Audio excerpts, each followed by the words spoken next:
Assalamualaikum warahmatullahi wabarakatuh. Alhamdulillah. Selalu saja lisan kita memuji Sang Pencipta Allah atas segala nikmat yang dilimpahkan kepada kita, termasuk adanya hari ini.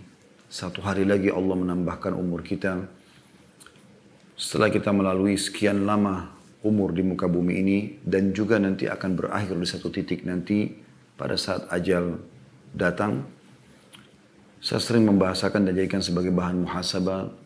Kalau kita masih bisa hidup satu hari ini dan kita sedang melaluinya seperti sekarang, maka maksimalkan Bapak Ibu sekalian untuk banyak bersyukur kepada Allah Subhanahu wa taala atas segala nikmat yang dilimpahkan, termasuk adanya peluang-peluang untuk beramal saleh, mungkin dengan menghadiri majelis ilmu seperti ini. Juga amal-amal saleh yang lalu-lalu yang pernah kita lakukan dan bagaimana kita mempertahankan itu, serta kesempatan emas untuk bertaubat yang merupakan tiket untuk ke surga dari semua kesalahan masa lalu. Selebihnya kita berdoa kepada Allah Subhanahu wa taala, semoga ke depannya Allah berikan kita umur yang panjang dan juga dalam keistiqomahan dalam agama. Selanjutnya kita panjatkan salawat dan taslim kepada utusan Allah Subhanahu wa taala yang telah membawa kepada kita hukum halal haramnya, yaitu Nabi besar Muhammad sallallahu alaihi wa ala alihi wa sahbihi wasallam, sebagai bentuk kepatuhan kepada Allah Subhanahu wa taala dan sebagai juga balas jasa atas kebaikan dan perjuangan beliau dalam menyampaikan agama Allah sehingga sampai kepada kita semuanya. Lalu teman-teman, saya mengucapkan ahlan wa sahlan, selamat bergabung teman-teman dari Brisbane, dari Australia,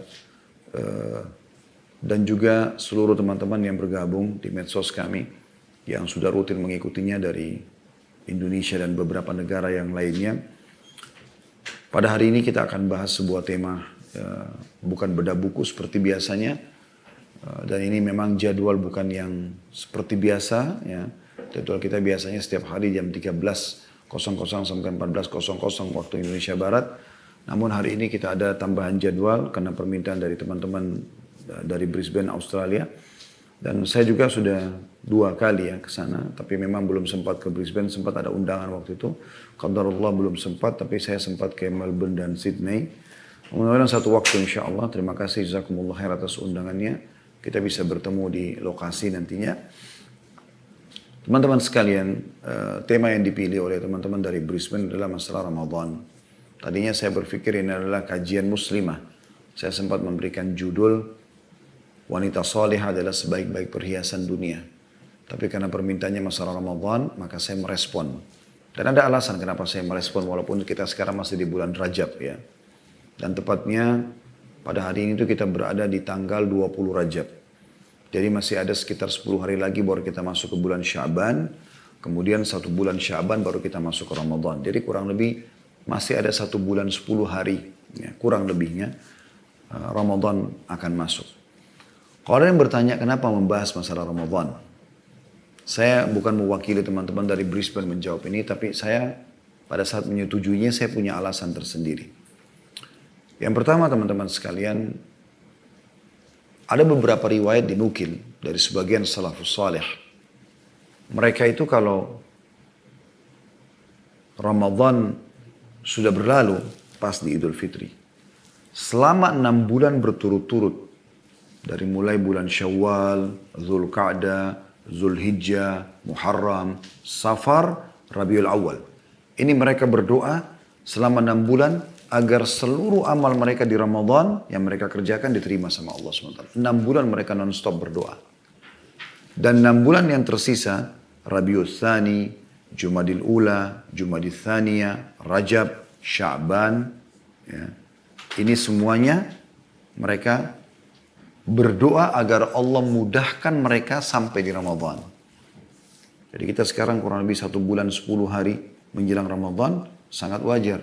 Para salafus salih bahkan 6 bulan sebelumnya.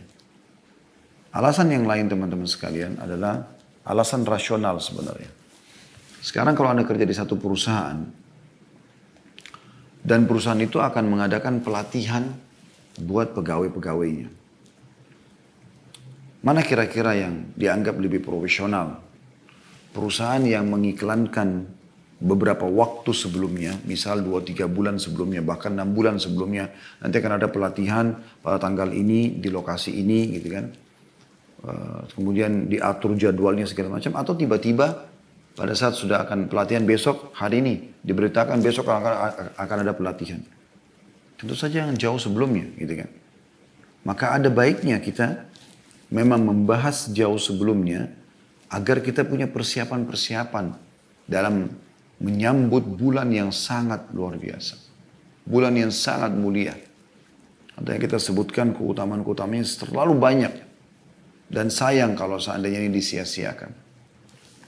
Beda sekali orang yang sudah punya persiapan, ya, kejiwaan, semangat.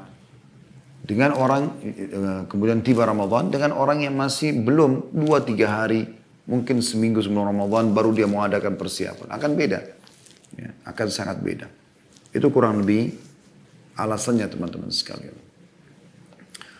Ramadan juga ini, atau tema yang sedang kita bahas seperti masalah dahsyatnya Ramadan, kami sudah susun dalam bentuk buku. Dan insya Allah, di dalam ini alasan yang lain juga, insya Allah kita akan terbitkan dalam waktu dekat buku ini, judulnya Dahsyatnya Ramadan. Yang kita harapkan ini bisa insya Allah menjadi wacana dan tambahan khazanah ilmu buat teman-teman kaum muslimin, dan juga bisa menjadi peluang orang yang mau berbuat sosial, menyebarluaskan informasi tentang Ramadan supaya orang punya semangat lagi menyambutnya, dan juga mengingat kembali program-program yang harusnya dia jaga di bulan Ramadan, atau bahkan menambah program yang sebelumnya memang dia belum ketahui. Teman-teman sekalian, bulan Ramadan ini Allah jadikan memang untuk memperbanyak pahala. Dia seperti sebuah lembaga training. Anda mungkin pernah tahu dan tidak asing, kalau seandainya perusahaan ingin meningkatkan SDM, skill dari para pegawainya, maka mereka mengikutkan di lembaga-lembaga training. Khusus untuk peningkatan skill itu. Bahkan kadang-kadang untuk peningkatan satu skill saja. Itu mereka ikutkan pegawainya dengan bayar mahal. Misalnya memunculkan sifat jujur, ya, percaya diri, tanggung jawab, amanah, dan seterusnya.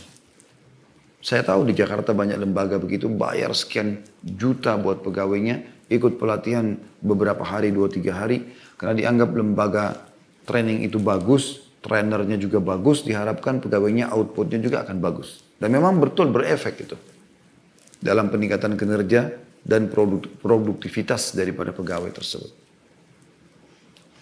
Dan ini teman-teman sekalian, mereka masuk ke situ karena tahu lembaga ini adalah lembaga yang berkualitas, intinya seperti itu.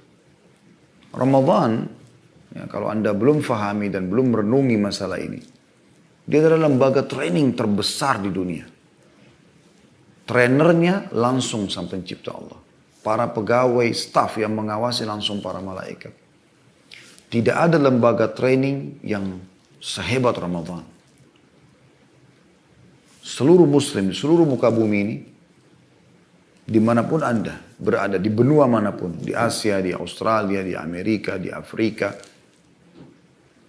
sama, selama dia muslim, apalagi dia sudah balik, mereka sama mengikuti peraturan-peraturan yang sama. Yaitu puasa di siang hari, sholat malam di malam harinya. Tentu selain mengerjakan sholat wajib 5 waktu. Dengan ditambah juga ibadah-ibadah yang lainnya. Dan setiap muslim pada saat itu bersaing satu sama yang lain, tanda kutip, dalam hal positif untuk lebih baik daripada yang lainnya.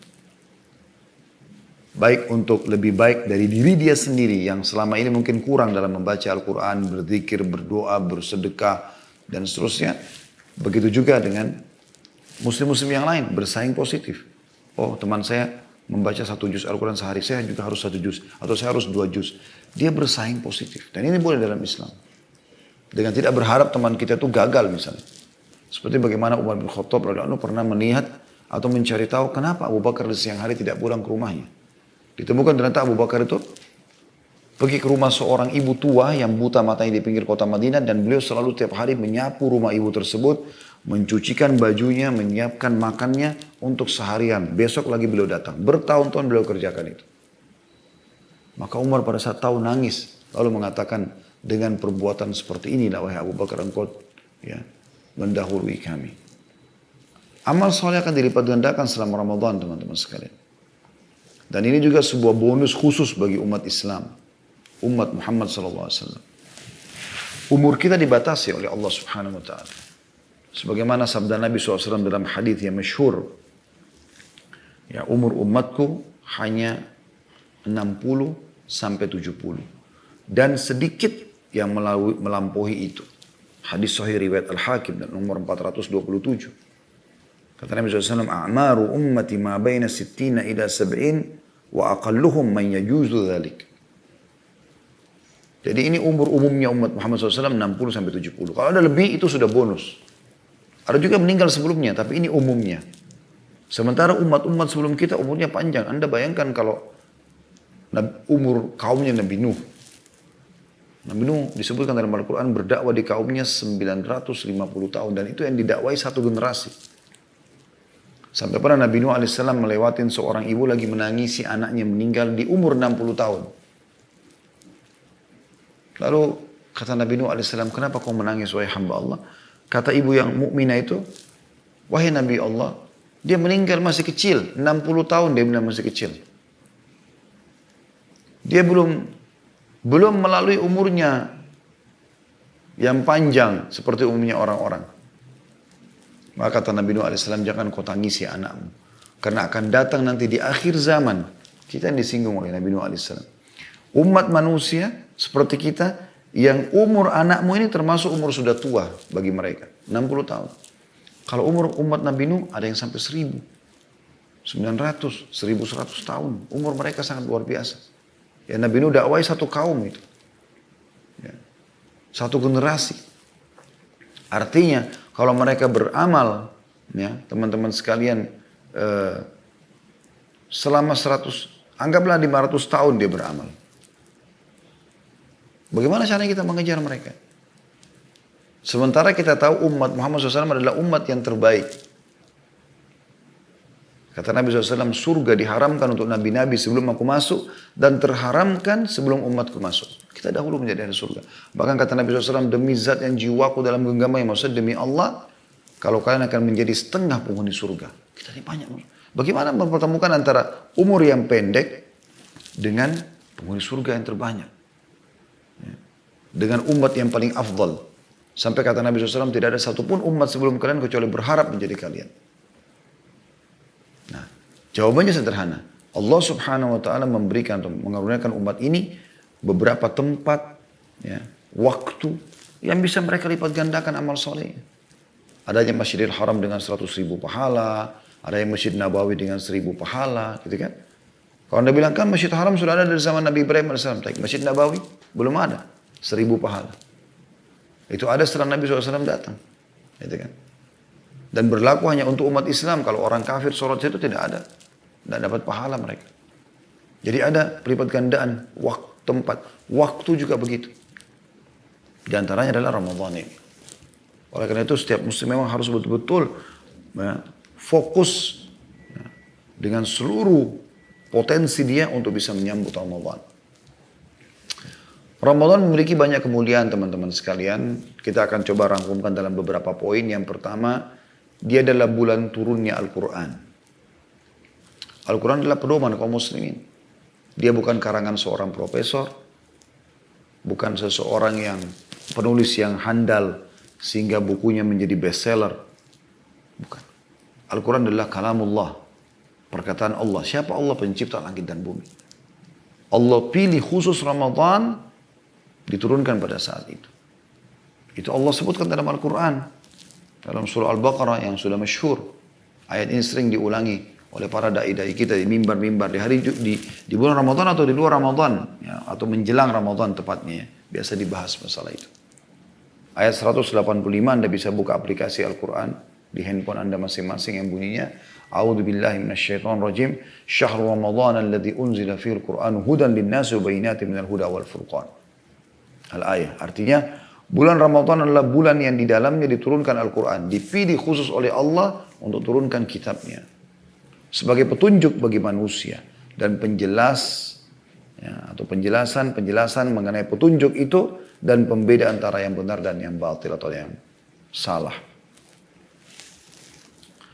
Juga disebutkan kalau Nabi SAW lebih gencar mempelajari Al-Quran di Ramadan melalui Jibril alaihissalam. Dinukil dari Ibnu Abbas radhiyallahu anhuma dalam sebuah riwayat yang sahih, riwayat Bukhari nomor 6 ya. Karena Rasulullah SAW ajwadan nasi wa kana ajwadu ma yakunu fi Ramadan hina yalqahu Jibril wa kana yalqahu fi kulli lailatin Ramadan fayudarisuhu al-Quran. Fala Rasulullah SAW ajwadu bil khairi min rihil mursala. Artinya Rasulullah SAW adalah manusia yang paling dermawan, terutama di bulan Ramadan. Jadi Ramadan berarti ada nilai plusnya. Kenapa Nabi SAW lebih dermawan di Ramadan? Lebih banyak bersedekah. Ketika Jibril alaihissalam datang menemuinya pada setiap malam dari malam-malam Ramadan, di mana Jibril mengajarkan Al-Quran kepada Nabi SAW. Sungguh Rasulullah SAW adalah orang yang paling dermawan, mengalahkan hembusan air, mengalahkan hembusan angin. Atau lebih dermawan daripada hembusan angin. Jadi lebih cepat maksudnya dalam bersedekah. Ya. Oleh karena itu teman-teman sekalian, Ramadan kita jadikan momentum yang paling tepat untuk lebih banyak mengenal Al-Quran. Kurang lebih ada 4 hal yang harus Anda perhatikan dalam Al-Quran. Yang pertama adalah membacanya. Di sini Anda ngerti artinya atau tidak ngerti artinya, baca. Yang penting bacaannya benar. Kenali huruf-huruf hijaiyah. Dan sebutkan dengan sebutan yang benar. Bedakan mana tha, mana sin, mana zal, mana zai, mana shin, mana dha. Beda semua. Tha wa ala thalatha. Tha. Zalika, zal. Zulzila, zai. Sin sama shin, idha syamsu. Syamsu. Shin sama sin. Bedakan dengan dha, zalimin, zalimin. Harusnya dibedakan. Bedakan mana alif, mana ain. Karena akan berubah makna. Alhamdulillahi Rabbil Alamin. Beda dengan alamin. Bedakan antara ta sama ta. Ya. Ini harus dibedakan semua. Anda belajar. Yang penting sebutannya benar. Maka insya Allah Anda akan dapatkan apa yang dijanjikan oleh Nabi SAW. Kita renungi hadis-hadis ini. Yang pertama hadis riwayat Muslim nomor 804. Kata Nabi SAW, Iqra'ul Qur'ana fa'innahu ya'ti yawmal qiyamati syafi'an li ashabihi. Selalulah baca Quran. Ngerti atau nggak ngerti, yang penting bacanya benar. Itu hak pertama Al-Quran. Ya. Kalau orang harus mengerti semua isinya baru kemudian baca, maka orang mungkin tidak ada yang baca Al-Quran. Kecuali orang-orang Arab yang mengerti bahasa Arab. Tapi ini yang pertama membacanya. Dan ini dianjurkan mulai dari Al-Fatihah surah nomor pertama, Al-Baqarah surah nomor 2, Al-Imran surah nomor 3, An-Nisa surah nomor 4, Al-Ma'idah surah nomor 5, Al-An'am surah nomor 6, terus begitu. Al-Anfal, terus sampai An-Nas, surah nomor 114. Anda baca, mengkhatam, ulangi lagi, mengkhatam, ulang lagi. Kata Nabi SAW, baca Al-Quran itu karena dia akan menjadi penolong bagi pembacanya pada hari kiamat. Kalau Anda suka baca, Anda diperumpamakan oleh Nabi SAW, orang mukmin yang suka baca dan dia mahir dalam membaca, benar tadi bacaannya, diperumpamakan dengan utrujah. Itu istilah atau nama buah, baunya wangi, rasanya manis. Kata Nabi SAW, Al-mu'minu alladhi yaqra'ul Qur'ana wa ya'malu bihi kal utrujah. Orang mukmin yang baca Quran dan mengamalkan isinya, maka dia seperti buah utrujah. Ta'muha tayyibun wa rihuha tayyib. Rasanya enak, ya, dan baunya wangi. Wal mu'minu alladhi la yaqra'ul Qur'an wa ya'malu bihi katamra. Orang mukmin yang tidak baca Quran, tapi dia mengamalkan isinya. Seperti banyak umat Islam, dia sholat, dia puasa, tapi dia tidak membaca Al-Quran. Katamra, seperti kurma. Ta'muha tayyib wa la rihalha. Rasanya manis, tapi nggak ada bau wanginya. Kurma biar kita cium-cium nggak ada bau. Ya. Tapi rasanya manis. Kemudian Nabi SAW juga bersabda, Al-mahiru bil-Qur'ani ma'as safaratil kiramil barara. Orang yang mahir dalam membaca Al-Quran, maka dia akan bersama dengan para malaikat. Walladhi yaqra'ul Qur'ana wa yatata'u fihi wa huwa alaihi syakkun lahu ajran. Dan orang yang membaca Al-Quran sementara dia terbata-bata dalam membacanya, kesulitan dalam membacanya, maka dia akan mendapatkan 2 pahala. Maksudnya didobelkan pahala dia. Hadis sahih riwayat Muslim nomor 798. Oleh karena itu, dari hadis-hadis ini kita bisa lihat bagaimana keutamaan membaca Quran. Tentu keutamanya sangat banyak, tapi ini diantaranya. Dan Ramadan bulan yang paling tepat untuk membaca Al-Quran. Sampai dikatakan para sahabat ridwanullahi alaihim kalau tiba Ramadan, cuma 2 dari lisan mereka. Al-Quran atau perkataan yang baik. Udah gak ada lagi omong kosong. Tapi Al-Quran ini luar biasa. Bahkan di antara mereka ada yang mengkhatam Al-Quran setiap malam. Setiap malam khatam Al-Quran 1 kali. Ada yang 3 hari. Al-Quran terus. Tidak pernah mereka tinggalkan. Itu di Ramadan. Maka mulai sekarang persiapkan diri Anda. Supaya nanti Ramadan Anda sudah terbiasa membaca Al-Quran. Mulai baca. Hak yang kedua Al-Quran adalah mentadabburi. Nah, beda dengan membaca saja. Kalau tadabbur ini, kita memilih 10 ayat Al-Quran. Tidak harus berurut dari Al-Fatihah, Al-Baqarah, Al-Imran, tadi terus sampai An-Nas. Tapi Anda boleh pilih surah yang paling Anda sukai. Misal, Anda mau mulai dengan mempelajari kenapa Allah menamakan beberapa surah Al-Quran dengan nama-nama hewan. Seperti Al-Ankabut, laba-laba, An-Naml, semut misalnya. Al-Baqarah, sapi betina. Al-Fil, gajah. Kenapa ini? Anda mulai tadabbur di situ. Tadabbur artinya membacanya dan di sini memahami maknanya. Ya. Jadi ini yang kedua ini. Ada membaca tidak paham makna, dia baca saja untuk mengejar pahalanya. Ada membaca untuk memahami maknanya. Dan ini memang lebih banyak terjadi teman-teman sekalian di kalangan para sahabat. Mereka tidak melewati 10 ayat. Per 10 ayat. Allah berfirman tentang masalah tadabburin dalam surah Muhammad surah nomor 47 ayat 24. A'udzubillahi minasyaitonirrajim. Afala yatadabbaruna al-Qur'an?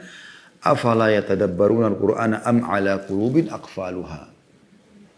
Mengapa mereka tidak mentadabburi Al-Quran? Atau memang hati mereka sudah terkunci? Ya. Sudah terkunci. Jadi Anda tadabburi itu. Atau Anda mungkin perempuan mau pelajari tentang wanita, ada surah An-Nisa. Ada juga nama perempuan surah Maryam. Atau Anda mau pelajari tentang nabi-nabi. Ada surah Hud. Ya. Ada surah Ibrahim. Ada surah Yusuf. Ada surah Yunus. Ada surah Muhammad alaihissalatu wassalam semuanya. Ada tentang kiamat. Surah Al-Qiyamah, Al-Zalzalah, Al-Haqqah. Ya, banyak. Maka Anda bisa tadabbur dengan mempelajari semua itu. Kalau Anda mau menggabungkan antara membaca dengan tadabbur bisa juga. Misalnya Anda ingin membaca Al-Quran dengan niat menghatamnya, maka Anda sekalian tadabbur. Jadi Anda mulai dari surah Al-Baqarah, surah Al-Fatihah yang 7 ayat, dipelajari, ya, ditadabburi isi-isi kandungan maknanya, sebab turunnya, pendapat ulama, baru Anda pindah lagi, tapi ini akan lama Anda menghatamnya. Tapi kalau Anda lowongin misalnya, ada waktu, misal habis subuh khusus untuk membaca Al-Quran. Berapa ayat pun terserah Anda, yang penting nanti Anda menghatamnya. Nanti habis duhur Anda tadabbur, khusus 10 ayat Anda renungi benar-benar makna-maknanya, sebab turunnya pendapat ulama, nah itu lebih baik, lebih efektif. Sehingga yang ini menghatam iya, yang ini memang butuh waktu lama. Karena Anda untuk mempelajari, mengorek-orek ilmunya segala macam ini kan butuh waktu itu tadabbur. Kemudian yang ketiga menghafalnya. Menghafal ini kurang lebih sama metodenya dengan tadabbur. 10 ayat saja per hari. Kalau Anda bisa lebih alhamdulillah. Tapi kalau Anda mau lebih mudah ringan, 10 ayat per hari. Ya. Insya Allah kalau Anda hafal habis subuh misalnya 10 ayat tersebut, mungkin setengah jam.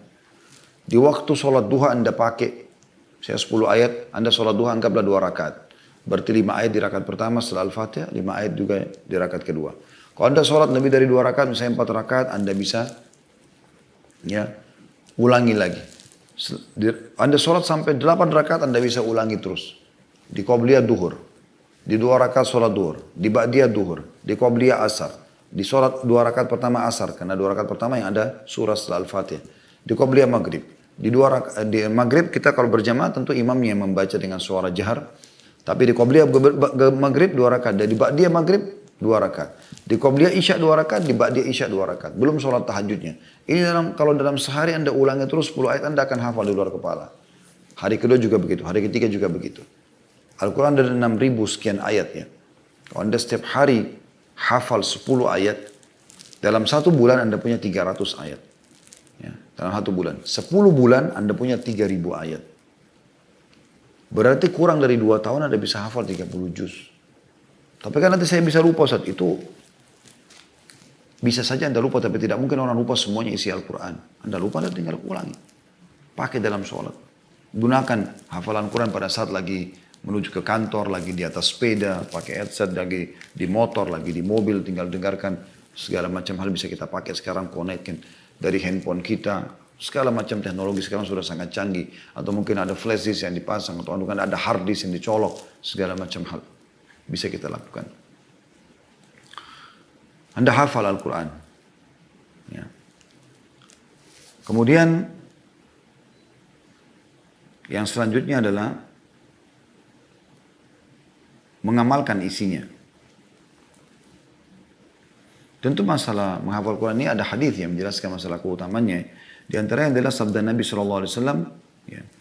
Yaji'ul Qur'ana yawmul qiyamah. Al-Quran akan datang pada hari kiamat. Fayaqulu ya Rabbi hallihi fayulbasu tajal karamah. Berikan penghafalku ini perhiasan. Lalu Allah memberikannya mahkota kemuliaan. Thumma yaqulu ya Rabbi zidhu fayulbasu hullatul karamah. Maka Al-Quran mengatakan tambahkan buat dia ya Allah. Maka Allah pun menambahkannya mahkota kemuliaan. Thumma yaqulu ya Rabbi irda anhu fayarda anhu. Maka Al-Quran mengatakan lagi ya Allah ridolah kepadanya. Ridho artinya jangan pernah kau marah sama dia ya Allah. Maka Allah pun ridho kepadanya. Fayuqalu lahu ikra warqa wa tuzadu bi kulli ayatin hasanah. Maka dikatakan kepadanya, bacalah ayat hafalanmu, bacaanmu. Setiap 1 ayat 1 derajat di surga. Dan setiap 1 ayat ditambahkan 1 pahala lagi.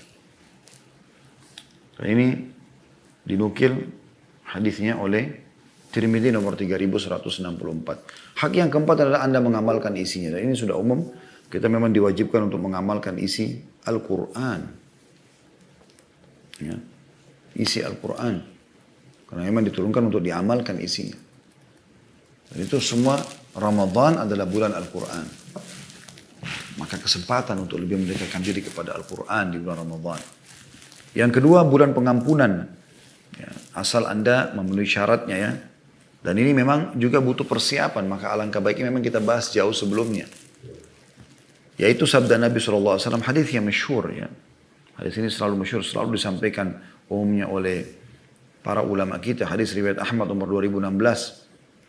Maaf, hadis riwayat Bukhari ini. Hadis riwayat Bukhari nomor 38 dan Muslim nomor 760. Kata Nabi SAW, man shama Ramadhana imanan wa ihtisaban ghufira lahu ma taqaddama min dhanbi. Barang siapa yang berpuasa Ramadan karena keimanan, yakin ini perintah Allah, wa ihtisab dan mengharapkan pahalanya. Nah, ini butuh persiapan ini. Supaya kita menyadari tentang pentingnya itu. Maka akan dibersihkan dosa-dosanya di masa lalu. Bagaimana orang beriman tidak berharap sampai di Ramadan teman-teman sekalian. Dan bagaimana kita tidak mengatakan Ramadan dahsyat.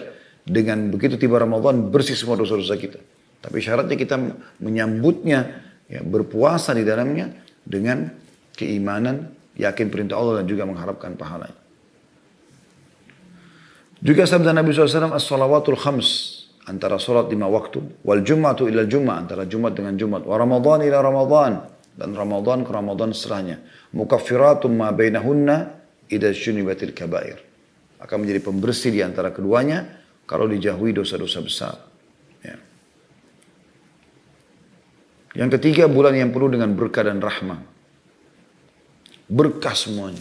Berkah itu artinya tercukupkan. Cukup.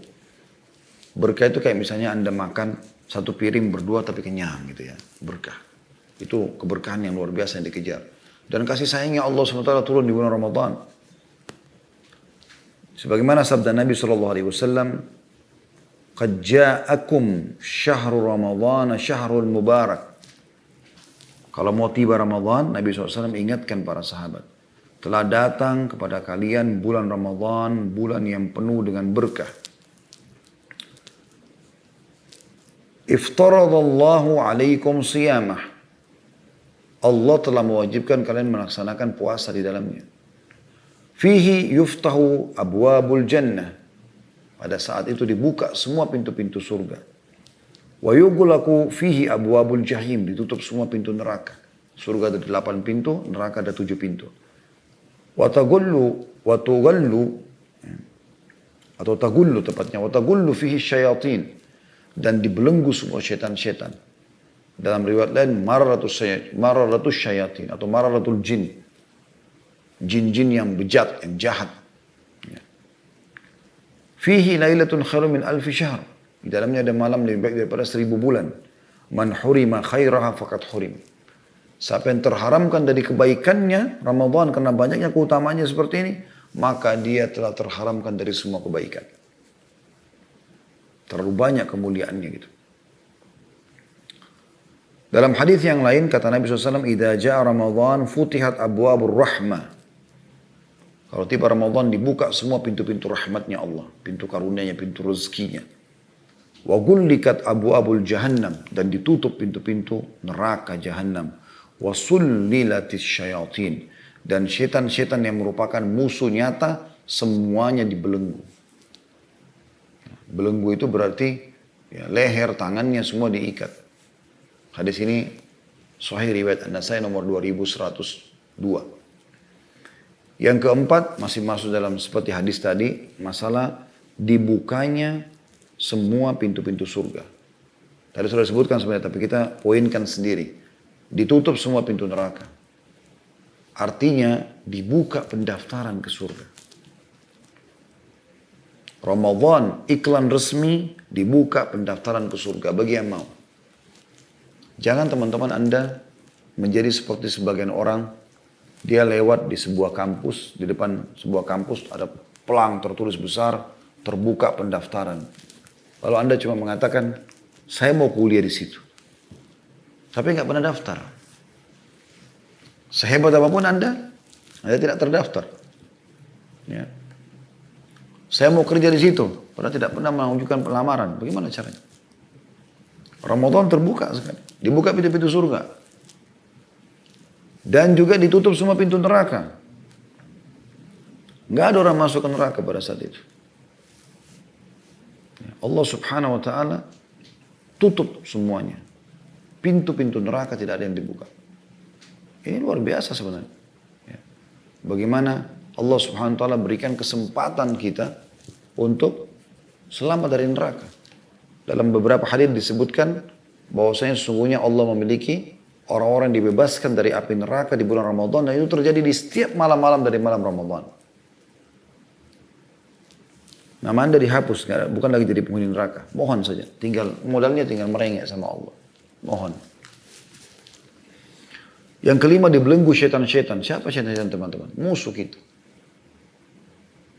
Bagaimana teman-teman kalau kita mau lomba lari sama orang, rival kita ini dibelenggu.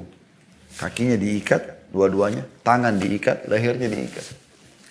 Anda biar jalan santai menang. Yang selama ini syaitan berusaha dengan 1001 jalan untuk supaya mengikat Anda, teman-teman sekalian, agar Anda terjerumus selalu dalam perbuatan dosa, dibelenggu.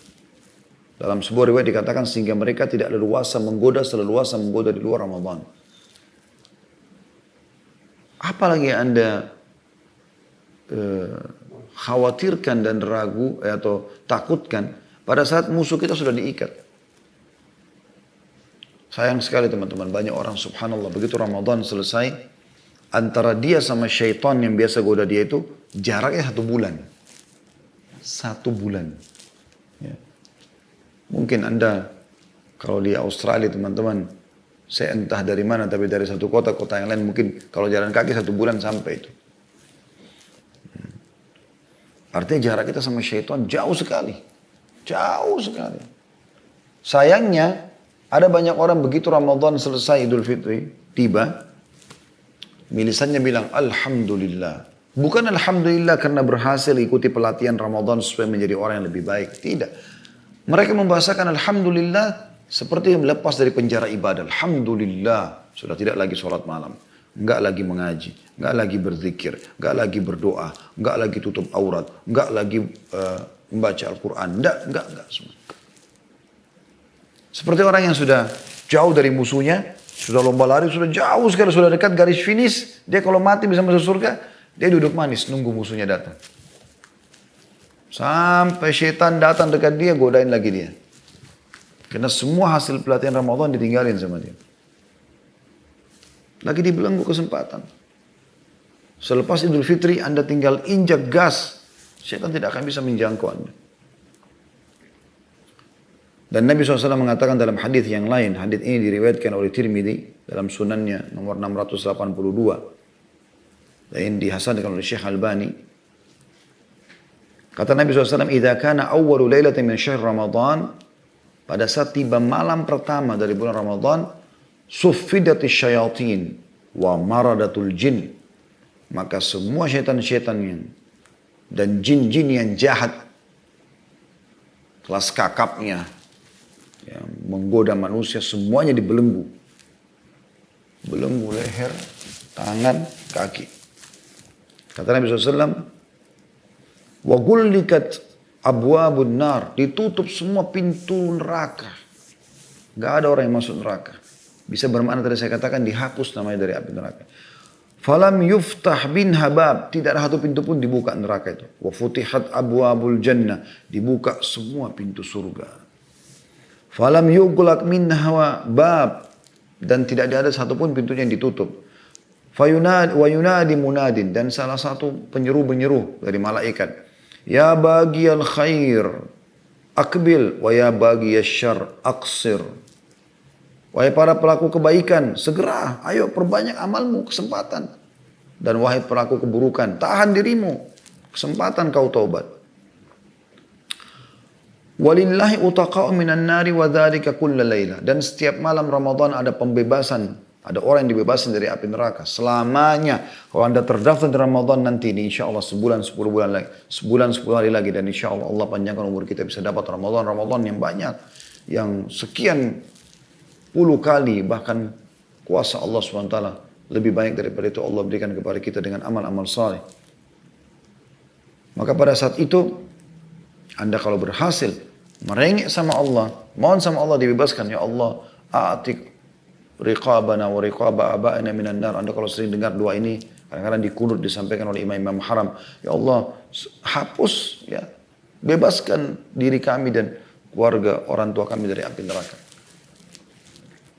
Maka Anda selamanya insya Allah tidak akan terjerumus lagi. Semoga dengan izin Allah SWT. Itu terjadi setiap malamnya. Yang keenam, diterima doa-doa yang dipanjatkan. Diterima doa-doa yang dipanjatkan. Ya. Dan mustajab. Selama Anda memenuhi syaratnya untuk keikhlasan. Ya. Anda tidak meminta yang haram. Tidak ada makanan dan minuman yang haram. Ya. Ada syarat-syarat yang Anda bisa nonton ceramah kami di playlist YouTube insya Allah. Tentang dahsyatnya doa. Ada sudah saya sebutkan syarat-syarat di situ.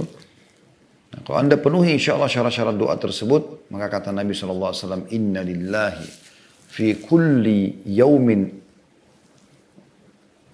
utaqa minan nar. Sesungguhnya setiap hari ya, Allah memiliki beberapa orang yang dibebaskan dari api neraka fi syahr Ramadan, di bulan Ramadan. Wa inna likulli muslimin da'watun yad'u biha fayastajibu lahu. Dan setiap muslim yang berdoa menjadikan doa akan dikabulkan pada saat itu. Ya. Ini luar biasa. Hadis ini riwayat Bazzar dan Al-Haythami. Dan hadis ini disahihkan oleh ulama hadis. Ada 3 waktu di Ramadan yang dipastikan insya Allah mustajab doa ya. Yang pertama itu pada saat sahur. Karena ini adalah masuk di sepertiga malam terakhir ya. Umumnya Anda kan kalau makan sahur sejam sebelum subuh. Ini masuk dalam umumnya hadis ya, yang sudah masyhur. Hadis Bukhari Muslim. Yang kata Nabi SAW, Yanzilu Rabbuna tabaraka wa ta'ala kulla laylatin ila sama'id dunya. Setiap malam, ya, Tuhan yang maha berkah dan maha tinggi, Allah subhanahu wa ta'ala, Tuhan kita turun ke langit bumi. Hina yabqa thuluthul laylil akhir.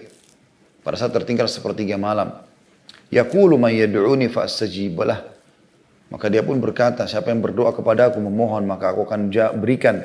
Wa man yas'aluni fa'utiyah. Siapa yang meminta, maka aku beri. Wa man yastaghfiruni fa'aghfirallah. Dan siapa yang memohon ampun, aku maafkan. Dan itu di waktu sahur.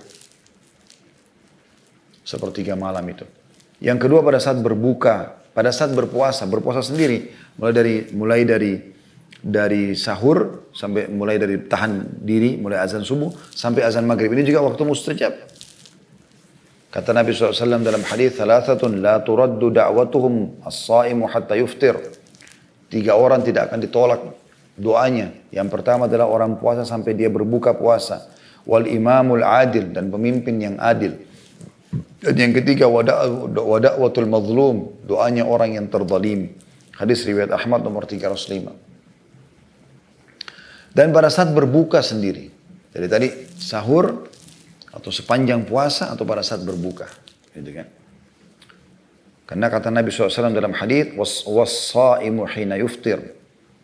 Dan termasuk doa yang tidak ditolak adalah orang yang puasa pada saat ia berbuka puasa. Hadis riwayat Tirmidzi nomor 2526. Jadi itu ada waktu mustajab doa. Yang ketujuh teman-teman sekalian, Anda bisa dapatkan di Ramadan nanti, yang sebentar lagi insya Allah kita akan sambut, adalah peningkatan SDM Muslim. Sumber daya manusia. Bagaimana kualitas mereka meningkat. Banyak sekali Muslim sebelum Ramadan, mereka mungkin sholatnya masih bolong-bolong. Tiba Ramadan mereka perbaikin. Banyak sekali Muslim yang tadinya belum pernah puasa sepanjang tahun, mereka Ramadan berpuasa. Banyak yang belum pernah ngaji baca Quran, mereka sepanjang tahun mereka baca di Ramadan. Mungkin belum pernah zikir, mereka berzikir. Mungkin belum pernah berdoa, mereka berdoa. Mungkin belum pernah bersedekah, mereka bersedekah. Banyak sekali yang bisa dilakukan. Dan dengan sendirinya Ramadan itu memang akan menjadi pemicu agar seseorang Muslim meningkatkan kualitasnya. Karena terlalu banyak motivasi dalam mengerjakan kebaikan-kebaikan di Ramadan itu. Ya. Anda juga bisa di 10 tahun Ramadan i'tikaf, mengikat diri di masjid. Perintah dalam syariat. Nggak keluar. Dari mulai 10 terakhir Ramadan sampai sholat Idul Fitri. Anda mau keluar di malam Lebaran juga boleh, tapi yang saya pernah baca malah sampai selepas sholat Idul Fitri baru keluar.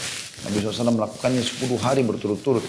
Dan beliau melakukan 20 malam, 20 hari di tahun yang beliau meninggal dunia. Sebagaimana dinukil dalam beberapa riwayat tentunya.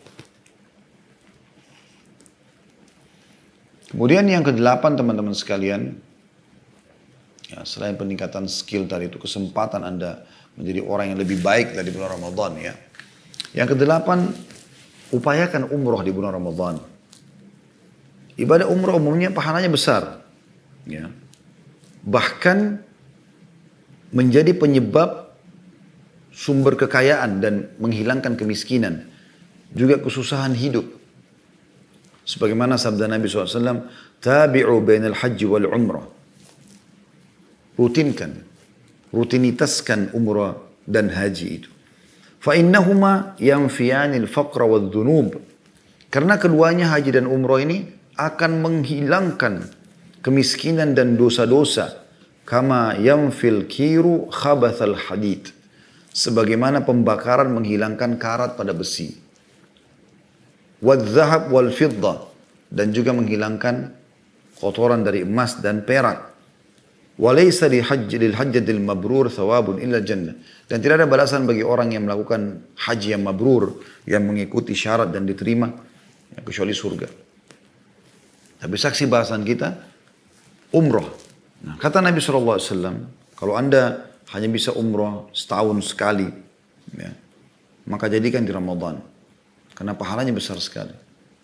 Kalau Anda bisa beberapa kali, bisa Anda pilih selain Ramadan dan Ramadan. Tapi Ramadan usahakan tidak luput. Tadi hadis tentang masalah umroh dan haji akan menghilangkan kemiskinan dan kesusahan hidup. Itu serta dosa-dosa. Diriwayatkan An-Nasai nomor 2631. Kalau masalah umrah Ramadan dikhususkan di Ramadan, itu punya keutamaan ekstra dibandingkan yang tadi, yaitu sabda Nabi SAW.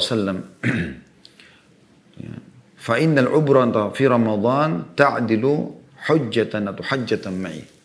Ketahuilah umrah yang dikerjakan di bulan Ramadan sama pahalanya dengan haji bersamaku. Jadi biayanya biaya umrah, waktu yang digunakan umrah lebih pendek, umrah paling 2-3 jam selesai. Tapi dapat pahala haji yang biayanya lebih besar, waktunya lebih lama. Kalau haji saja intinya dari tanggal 8 Zulhijjah sampai 13 Zulhijjah, kurang lebih 6 hari. Sunnah dengan wajib ya. Kalau wajib saja 4 hari. Sunnah tanggal 18 sama tanggal 13 Zulhijjah. Hari Tarwiyah sama hari terakhir Tasyrik. Yang wajibnya adalah 9, 10, 11, 12. Hari Arafah dan malamnya Muzdalifah. Kemudian hari Nahar, Lebaran Idul Adha. Kemudian 2 hari pertama hari Tasyrik. Kalau umrah cuma 3 jam selesai. Anda bisa dapatkan pahala ini dengan ibadah umrah di Ramadan. Tapi sekarang kan pandemi Ustaz. Ya, kami pun berangkat. Saya baru pulang umrah pandemi kemarin. Pandemi tidak menghalangi orang untuk melakukan ibadah umrah. Selama negara Anda mengizinkan Anda pergi, berangkat akhi dan ukhti. Jangan ragu dengan masalah itu. Kenapa harus ragu? Oh nanti kena corona. Di Indonesia pun Anda bisa kena corona kan? Di Australia pun Anda bisa kena corona. Di mana pun Anda bisa kena corona. Dan dimanapun juga Anda bisa selamat selama memang Allah SWT selamatkan Anda dan Anda juga jaga. Ikuti peraturannya. Kita ada peraturan kan, ada protokolnya. Alhamdulillah kemarin kita umrah baik-baik saja semuanya. Alhamdulillah. Walaupun ada masa karantina, ada PCR, ada swab dan segala macam. Tapi Alhamdulillah semuanya baik-baik saja. Dan insya Allah kita berharap justru pahalanya lebih besar gitu ya. Kemudian yang ke-9 ada malam lebih baik daripada 1000 bulan. Ini tidak asing bagi Anda.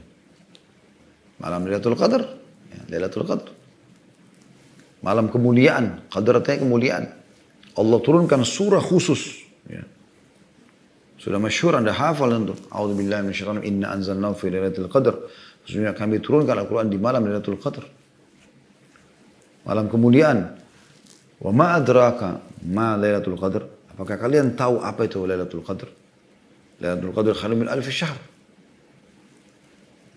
Lailatul Qadar itu lebih baik daripada 1000 bulan. Ini bukan waktu yang sedikit.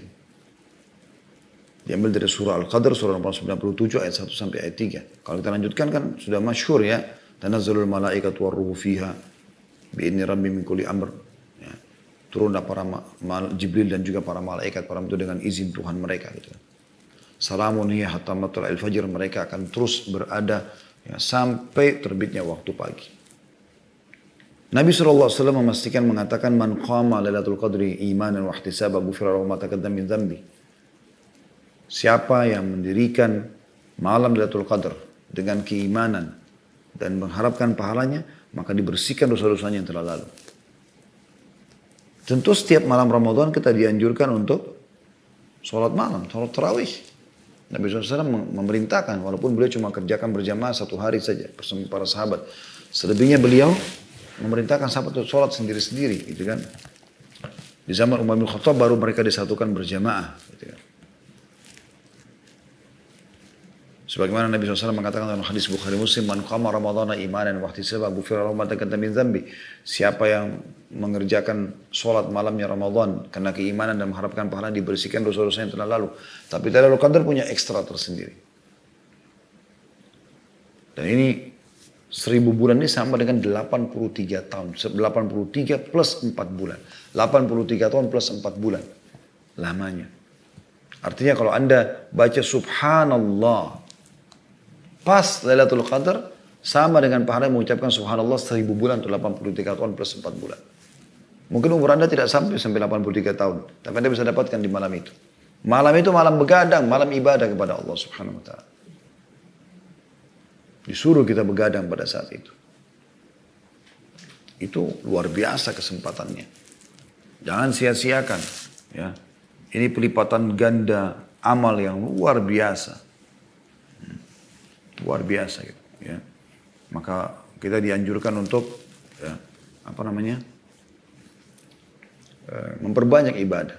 Baca 1 huruf Al-Quran pun Di hari biasa cuma 10 pahala, ini bisa sampai pahalanya sama dengan mengucapkan selama 1000 bulan.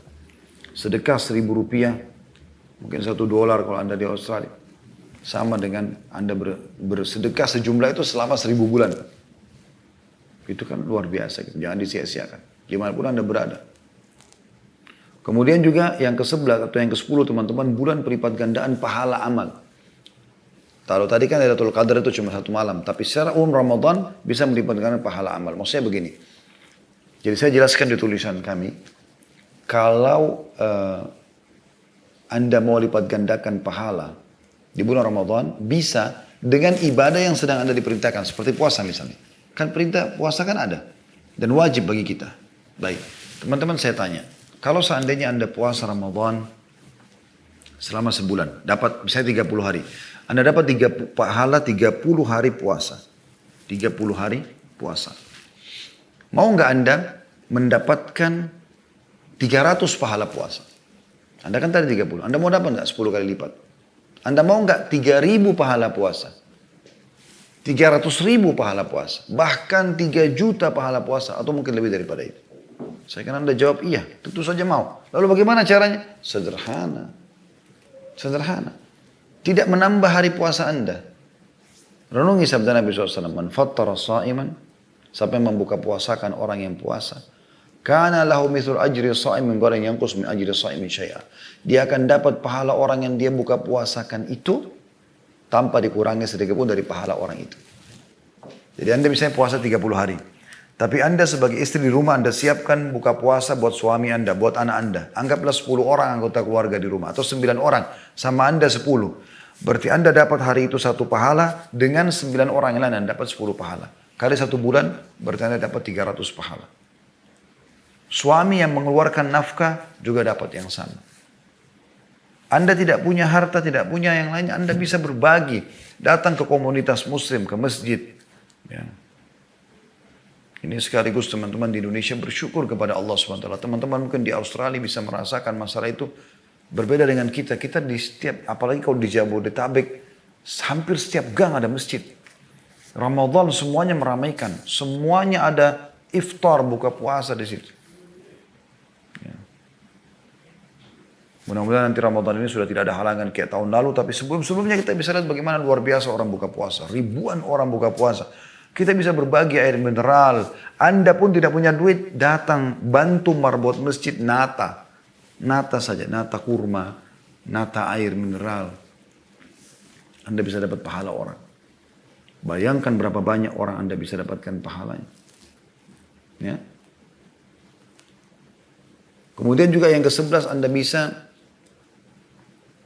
atau kita bisa katakan bulan pengaturan waktu.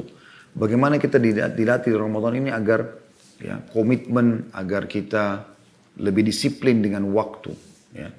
Adanya waktu sahur, adanya waktu berhenti untuk sahur. Ya. Kita dianjurkan untuk lebih on time sholat, adanya waktu buka puasa. Bahkan Nabi SAW, karena pentingnya masalah waktu, Nabi SAW mengatakan, satu kaum atau seseorang tetap dalam keberkahan dan keselamatan, kesehatan bagi dia selama dia menerlambatkan sahurnya, ada pengaturan waktu. Lebih dekat dengan azan subuh. Dan menyegerakan buka puasanya. Begitu azan dia buka puasa. Pengaturan disiplin waktu di sini ada. Ya. Pengaturan jadwal ibadah. Ya, saya harus baca Quran, saya harus dengan majelis ilmu, saya harus bekerja. Terus kemudian juga pengontrolan diri dari hal-hal yang diharamkan dalam agama. Ya. Poin ke-12-nya bulan yang meredam syahwat yang haram.